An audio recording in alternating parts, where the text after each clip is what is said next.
Okay, guys, we're gonna pray my mic stays charged. So, I just charged her, but only for like 30 minutes. So, let's see if she stays charged. Okay, guys.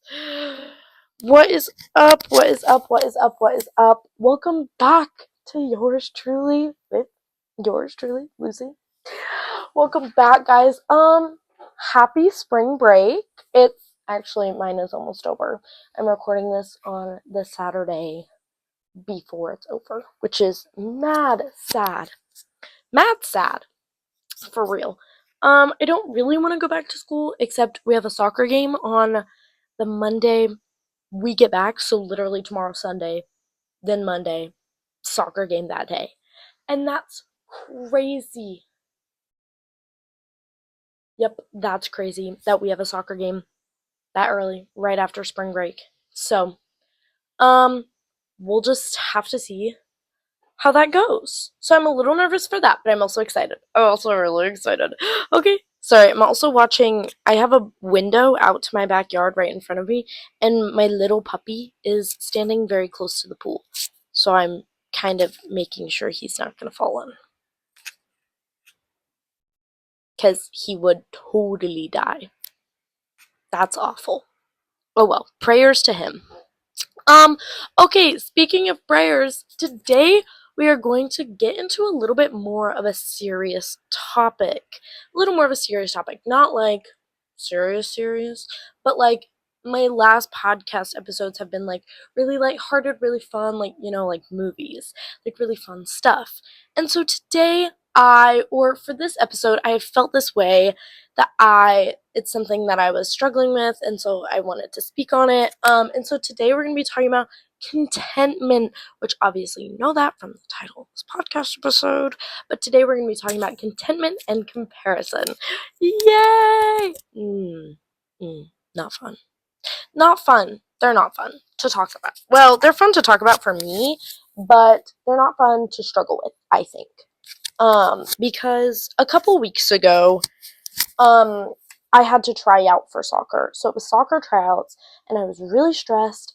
It was like the week after I had finished the musical I was in, and I was like, oh my gosh, I'm so tired. I have all this homework. I don't know what I'm doing. La la la la la.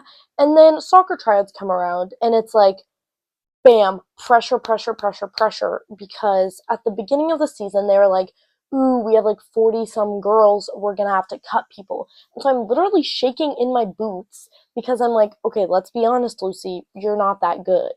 And my heart and my brain just, well, not my heart, but my brain just kept shoving that into my mindset like, Lucy, you need to be better. You're not doing good. You need to be better. Look at the other people who are doing better and you're not. Like, you're not at their level. You're not getting there. And I was like, it was really it was really eating up my like mindset and my personality, and like it was entirely like to the fact that I was almost in tears after practice every day because I was so stressed out.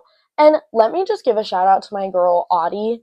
She is my queen because literally I sent her a text, hey, I'm really struggling right now, like, can you please just pray for me? She literally within minutes sends me this long text of just this prayer that I like read out loud back to myself, and I'm just like, wow, like I could tell she truly cared, and and I was like, get yourself a friend like Audie.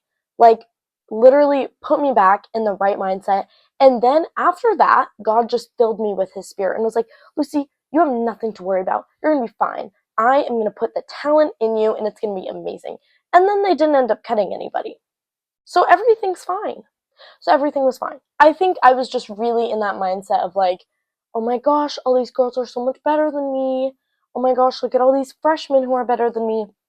But then I had to talk with myself and be like, Lucy, they have been playing on a club team since they were like 4. Since they walked out of the womb and started playing soccer. You're fine. You play it recreational.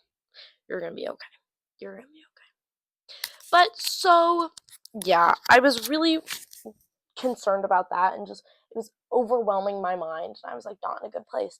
And then I went to church on Sunday, and I don't know. I felt a sense that I just needed to go to adult service. I don't know why. I usually go to high school service, but that Sunday I felt in a presence, just like really just tell me like Lucy, you should go to adult service. I mean, it wasn't. I really just in the moment I was like, I'm just gonna go to adult service. I really don't want to go to high school service today.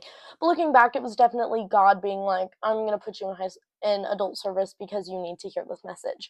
And so the message was on, I think it was on Ecclesiastes 3 when I first went, and I was like, ooh, like this is kind of good. Like I'm eating this up. Like I was like taking notes, and I was like, this is so what I needed to hear. This is everything I wanted. And so but so the next weeks after that, I kept going back, and just over the entire Ecclesiastes book, I've been reading at home and like trying to like dissect more out of the chapters. Um, and so that's kind of what I wanted to like base what I was gonna say off of today because I was just like, wow, this is really good stuff. Like I needed to hear this a lot like at the time because then also I feel like I mean along with comparison like it was like the contentment of where I was like be content with your grades, be content with who you are as an athlete, like be content with these circumstances and what God has given you, like be content that you have legs to run a mile, like we had to do that for soccer. And so be content with your mile time, be content, like obviously you can want to get better, but just be happy in what you have and what you already like something that I was praying during that week before the mile because I was dreading it. And then but I kind of it was such a mindset thing because I literally was like mindset flip. Like I was like, "You know what, Lucy? This mile is going to be great. You are going to kill it and you are going to do so good." And I was like, "Okay, bet." Like I was so ready and I was like, "This is going to be great. This is going to be awesome." And I did okay. Like as a person who doesn't run and doesn't work out, I didn't have a bad mile time. I'm not going to share it. I'm not going to share it. Nope. But it wasn't that bad. It wasn't that bad. And I felt good about it. And I feel like that's what mattered for me. Like I was content in it. I don't care what anybody else thought about my mile time because I thought it was good and the people around me were proud of me and that made me just overwhelmed like okay, like I was really satisfied in that. And so when I went to church that Sunday, they were talking about it, they were talking about like contentment and like being happy with what you have and like I feel like as a teenage girl in the world today, like there's just so many things like you'll be scrolling on TikTok and it'll be like, guys, you need this new hoodie. Guys, you need this new like shop my Amazon link, like you need this new product. You need this new and I'm like and I always fall for it. I'm always like, ooh, like let me click on the link, like let me see what it is. Um and I never need it. I never Oh, guys, let me be honest. For Lent, I gave up unnecessary purchases, and I swear I have never made more unnecessary purchases in the time of Lent. Like, I'm literally like, this just did not go well. Which I think I wasn't specific enough with my Lent, and I probably should have given up something else. I don't totally know what, but like, I probably should have given up something else. Just because I wasn't really. I need to get better at spending money because I spend a lot of it. Like I'll be like, "Ooh, okay, like I'm going to meet someone for coffee, like I'm going to get a drink.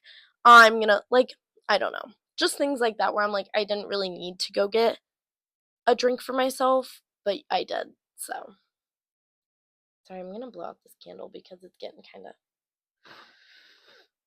ew. Now it's going to smell like smoke. But yeah, it definitely smells like smoke.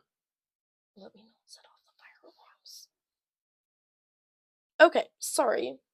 Getting back on topic. But so I was just like I make a lot of purchases that I don't need, like every teen girl probably. But so I was like I need to get better at spending. And I feel like I mean, for me, I see the connection between contentment and like what I have. Like, Lucy, you don't need new clothes. You have an entire closet and drawers full of more than you could ever need, more than you could ever possibly wear. And so I was like, okay, obviously I don't need it. But then my friend was having a crafting party, and I was like, okay, I'm gonna get a new sweatshirt so I can sew it. And it's cute and it's cool and it's fine. I'm trying to justify it, but really I just should stop spending money on things I don't need. I keep telling myself it's fine. Because I'm also like, it's not like I'm buying new clothes every day. Like, I feel like, well, okay. There's definitely some things I don't need, but they're not like, okay, listen to me. I'm literally trying to justify why I spend money to you guys. Just gonna be honest. There's no good reason why I spend money. There's none. There's none.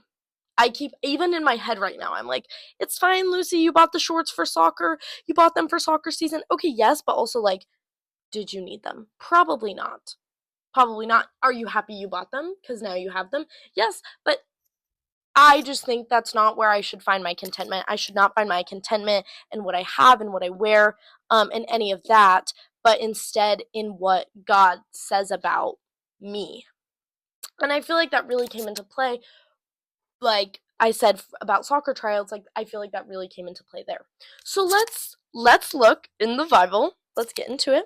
Okay, so first thing, new memory verse, because when I went for that first time and they read Ecclesiastes 3, I was like, wow, this is really like, because with a memory verse, like, it kind of picks you. Like, you can pick one and like memorize it, but I feel like it has to pick you, or it has to mean something to you for you to actually like want to memorize it, to actually memorize it by heart.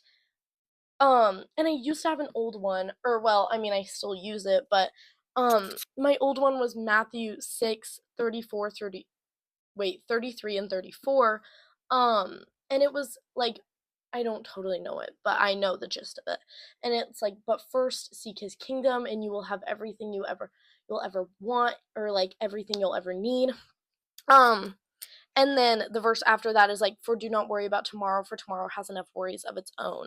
And for me, I was such a worrier. Like that last season that I was in was really, and I mean, I'm partly still in that season. It's not like completely over, but um during that, like my freshman year, I was really struggling with like anxiety and like worrying about what I wore and like everything. And that whole passage, Matthew 6, in that passage is just all about like, do not worry about what you eat, what you wear, because it does not matter. Like, none of these things are like heavenly things, and they will not matter when you go to heaven, like, obviously.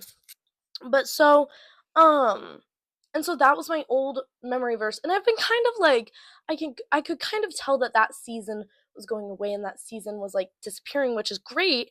But also I was like, okay, I need a new one. But I couldn't, for months I've been looking for a new one, and I'm like, okay, like, what are we like? I tried to like pick one, or I'd try to look some up on Safari, and I'd be like, I'm not really digging any of these. And then so when I went to church and I heard this, I was like, this is it. This is the new one. Because a lot of the time we feel like we don't have enough time for things. We don't have enough like time to get all the things we want done. And sometimes we're like, oh, like, I wish I had this now. I wish I had this. And so the verse is Ecclesiastes 3:1, and it says, there is a time for everything and a season for every activity under the heavens. Um and kind of breaking that down, I took that, I interpret it. I'm not saying this is the right way. There's no wrong way. I mean, well, okay, this isn't like for sure what this means, but it's kind of what it means to me. Um, and I took that second part. I mean, there's a time for everything, right? Like, time, like, you obviously time is infinite, but like, you'll be okay. Like, there's a time for everything. That second part, a season for every activity under the heavens. That to me was like, Lucy, you don't need this right now. God will give it to you when you are ready. God will make time for the activities that are worth your time. Like, God will give you those in the time that he has.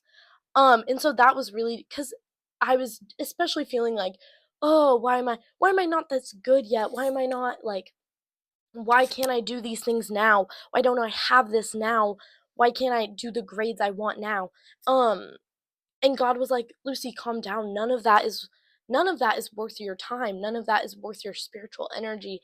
Um, because it's not what I have for you. Like, I have plans for you, and that is just not, like, the activities he has for us is what we will do. And he will make time for that. He will make sure we have time for that. And so I'm also like, okay, God, renewing my faith in you and that you have got me. You've got me in your arms. I was just listening to one song. I just thought about this. I was listening to a song by Adele. Not Adele, what am I talking about? It's a song by Lauren Daigle, and it's called, like, Thank God I Do. And it was like, why can't I remember it right now? But it was like, I don't know what I'd do if I didn't know you. And then it's like, I don't know what I'd do if I couldn't, like, feel you. And it's like, never let me go. I don't know. It's a great song. Give it a listen. Give it a listen. Um, but so Ecclesiastes 3 was that first chapter that my pastor kind of dissected that first Sunday I decided to go to adult service.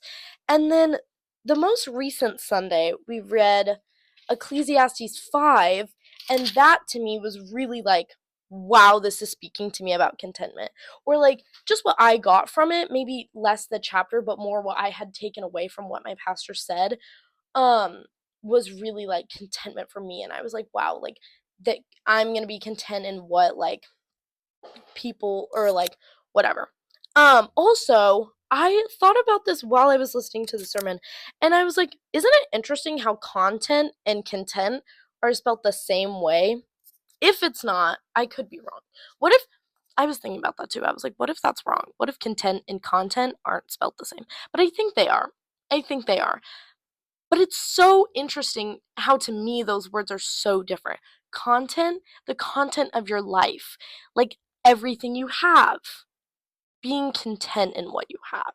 So I think content and content can also go together, but also they can be opposites. You can be content with your life, or you can have a lot of content of your life and still not be content with that. Like, you can have a lot of things in your life and a lot of like exciting life experiences that don't leave you content. And so I thought that was really interesting how they're spelled the same, but they have such different meanings. And especially content, you're like, okay, I'm doing the content of what it looks like to be a Christian. I'm going through the motions. I'm going to church. I'm in my Bible, but I'm not having any actual spiritual connection to Jesus. I'm not actually content in my life in what my life looks like with Jesus. And so I thought that was interesting. But okay, so in Ecclesiastes 5, let me go back to that. It talks about like riches really. And so like I was like, "Ooh, okay," cuz obviously I'm not an adult yet. I don't make steady income, but I'm like I do have spending problems. As we have previously discussed, I do have spending problems. And I was like, I feel like in my mind, like I've always been the person who's like, ooh, I want to marry rich so my kids and my grandkids can live comfortable lives. Like I never want to worry about money. Um, and I was like, I've always been that way. And one of my teachers had said to me, she was like, see, you really think that now, and then you end up marrying a pastor and you make not a lot of money. And I was like, that left me with such a jarring attitude. And I was like, why did that leave me so like offended? Like, why was I like, no, no, no, no, no, no, no, no, no, no, surely I'll make money. And I don't think my intentions of like why I want money are bad. I think that I really just want it so I can be generous with what I have, because I think of so many great families who have done so much for me, and um like who have done so much for me at like giving not necessarily money either, but just like I know people who are just generous with their wealth, and they handle that so well. And so I kind of want to be that. I kind of want to be that attitude of like, I have so much wealth that I can be generous with it. But also, that might not be what God has in store for me. God might have in store for me that I'm living on the edge. I'm living on the edge of bankruptcy. But I mean, with my spending habits now, that's where we're headed. But hopefully not. But I think so in Ecclesiastes 5, it talks about riches are meaningless. And not like, also my pastor had talked about like because this whole chapter is like, riches are meaningless. People who have money and who are lavish in money are lazy and hardworking and undeserving. But then my pastor went on to say, he was like, okay, but being rich isn't bad. Being rich isn't a curse. It is actually a gift from God. And it's actually stated in the Bible right after that, that it says, hold on, I'm trying to find the verse. Oh, here we go. Ecclesiastes 5:19. Moreover, when God gives someone wealth and possessions and the ability to enjoy them, to accept their lot and be happy in their toil, this is a gift from God. And so, I mean, and right before that, it's all talking about wealth hoarded to the harm of its owners, like the sleep of a laborer is sweet whether they eat, but as for the rich their abundance permits no sleep. Like, just kind of shaming the rich almost. And so you're reading it and you're like, oh, okay, so maybe I shouldn't be rich. Like maybe I should like be poor and just be rich in my spiritualness. But it goes on to say like, no, no, no, no, no. Like, being rich isn't a bad thing. Being wealthy isn't a bad thing, because like, just, handle it well. Enjoy your life, but like have good intentions behind it, because it's a gift from God. Um and so I was like, okay, that makes me feel better, because I truly was like, ooh, like, I was having convictions about it, because I was like, oh shoot, I wanted to be rich in life. Like, I wanted to grow up and be wealthy. But God says that's a bad thing, but he doesn't. He doesn't say that's a bad thing. Um, so that was interesting to read, and just how that kind of contradicted itself. And then earlier in that passage too, it says, whoever loves money never has enough. Whoever loves wealth is never satisfied with their income. This too is meaningless.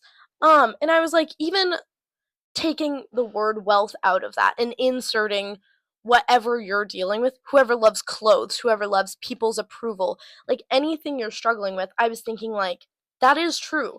Like, we are never, the more we like, I don't know. For me personally, I was like, people's opinions of me, or like what I wear or what I have, like, it's never enough. I will never be satisfied. And I kind of see this in my younger brother Luke. Not that anything's wrong with him, but a lot of the times he'll get something and then be like, "Ooh, well, I want this too." It's kind of like that, if you give a mouse a cookie, he'll want this too. And just that it's never enough. Like, you just keep like giving the mouse things, you keep buying things, you're trying to make more money, you're trying to like do all these things, but it's never enough, because the world will never satisfy us. Like, the earthly wonders of this world will never truly satisfy how we feel. And I think that was something that I really needed to hear, especially in Lent, because I'm like, you talk about giving all these things up, that like you filled your life with, and like instead like being content and praying, because you don't need to go get a sweet treat, because you don't need to go buy new clothes. Even though my Lent is going quite terribly, but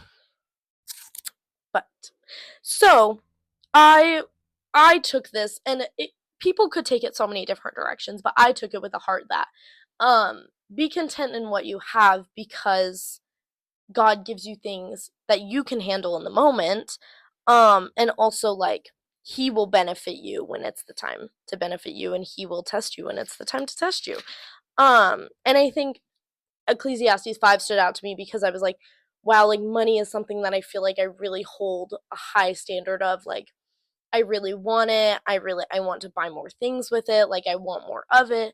And so I was really like, ooh, that was really clicking me to like be content in what I have, and like, money is meaningless and it's not worth my time on earth nor my time in heaven, because that's what truly matters at the end of the day. Um Trying to think of any, sorry, that was kind of a lot. Let's take a deep breath. That was kind of a lot. Yeah. Sorry, that was kind of a lot. Let me not stress you guys out. Sorry, I'm looking at my notes.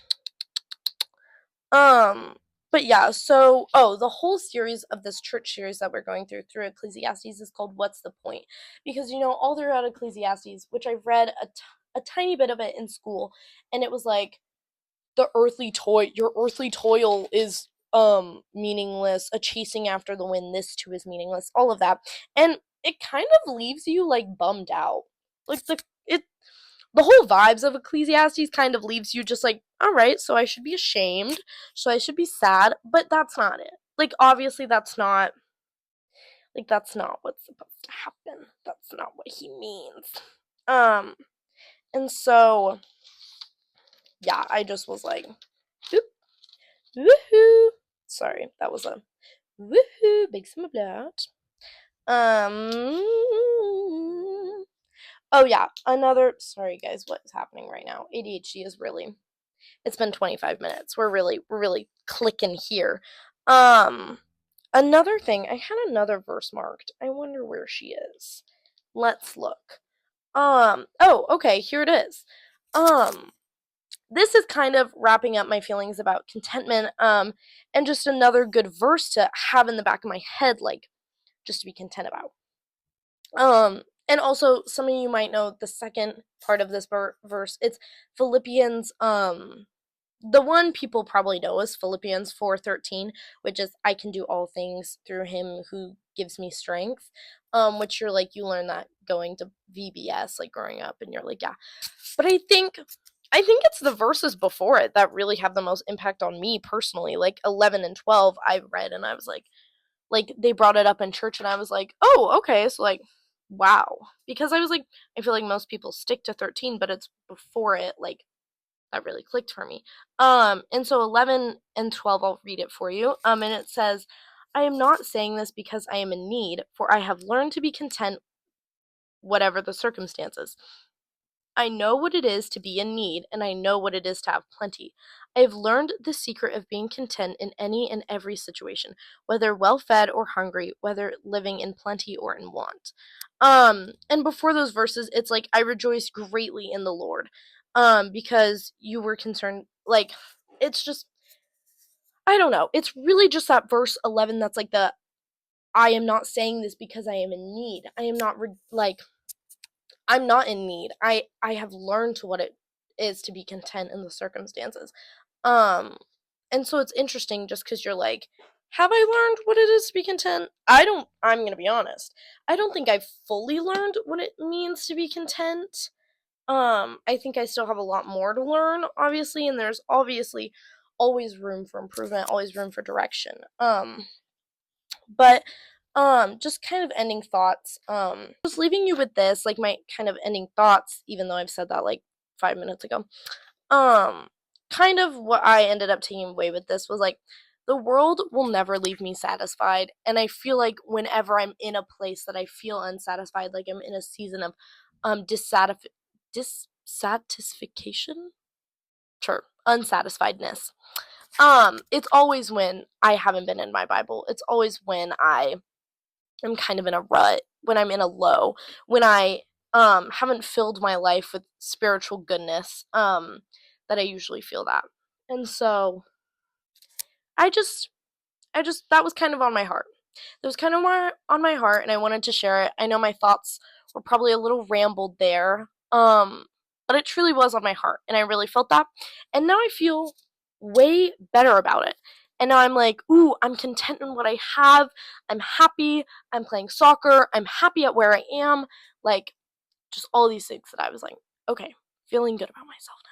Feeling good. Feeling good because I know what God says about me. And I know that He loves me. And I know that there is a time for everything. Um, I hope you guys are doing okay too. I hope you guys are finding satisfaction in your lives. I pray that you guys would know that. Wait. Yeah. Yeah. I would pray that you guys find satisfaction in your life. I think that even in times that we feel really unsatisfied, it's really hard to find things that we're like, oh. So I think even in those moments, we just have to be grateful for what we have. Like while I'm running the mile, being grateful that I have legs that move, being grateful that God has given me the spirit and a good attitude to have about this. Yeah, just even in that. Or like when school's hard, just be like, God, thank you for giving me a school who with teachers who care about me, giving me mentors who care about me, and just that. So I think that's it. I think that's where we wrap up. I hope you guys had an incredible spring break. Love you guys. Hope you had a good spring break. Be ready. I know seniors, all of my senior friends are just like, I'm done. I'm out of here. Because now it's just, now they're like, prom. I don't know how anyone's going to survive after prom. Because for seniors, that's really like the last landmark. It was their last spring break of senior year. Like, well, obviously there's only one, but last spring break of high school. And so now, like, we're in that last quarter of school. Everybody's kind of slowing down. But this was worth picking up, guys. And then I'm going to be a junior at the end of this year. Well, I mean, not officially, but that's crazy that I'm going to be halfway done with high school. I'm sure I'll have thoughts on that closer to the date. But I hope you guys are doing well. Hope you guys are amazing. And I hope you had an amazing day. Love you guys. Goodbye.